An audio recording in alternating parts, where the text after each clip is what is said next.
Bonjour toi! Tu viens de faire des expériences scientifiques, mais tu as de la difficulté à expliquer ce que tu fais à l'oral? Si tu es comme moi, écoute-moi bien.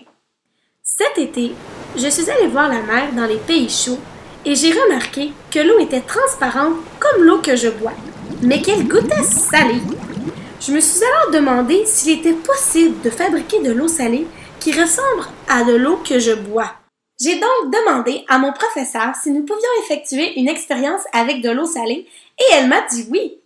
J'étais tellement contente. Le jour de l'expérience, tout s'est bien déroulé. Jusqu'au moment où mon professeur m'a demandé d'expliquer les étapes de ma démarche. Je ne savais pas quoi dire en premier et j'avais peur de pas dire la bonne chose. C'est alors que je me suis rappelé les 3 trucs que mon enseignante m'avait appris. J'ai donc demandé à mon enseignante de me laisser 5 minutes pour avoir le temps de me préparer ce que j'allais lui dire. Tu veux connaître mes trucs pour être capable de bien expliquer les démarches de ton travail à l'oral? Alors, écoute-moi bien. Étape numéro 1. Tu dois jouer le rôle de l'architecte. Tu dois faire un mini-plan des étapes scientifiques que tu as fait depuis le début. Étape numéro 2. Tu joues le rôle du cinéaste. Tu dois prendre 2 minutes pour fermer les yeux et penser à tout ce que tu as fait depuis le début de ton expérience. Tu refais comme un film dans ta tête.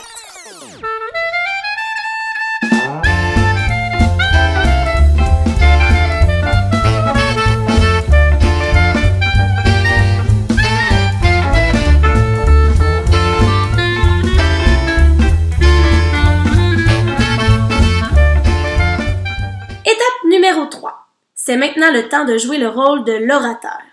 L'orateur est celui qui est capable de bien parler et s'exprimer devant les autres en expliquant toutes sortes de choses. Maintenant que tes idées sont en ordre et que tu sais quoi dire, c'est à ton tour. Ne sois pas gêné, tu es un vrai génie. Cette vidéo a été réalisée dans le cadre du cours PPA 3111 Intégration d'éthique 2 à l'Université de Montréal.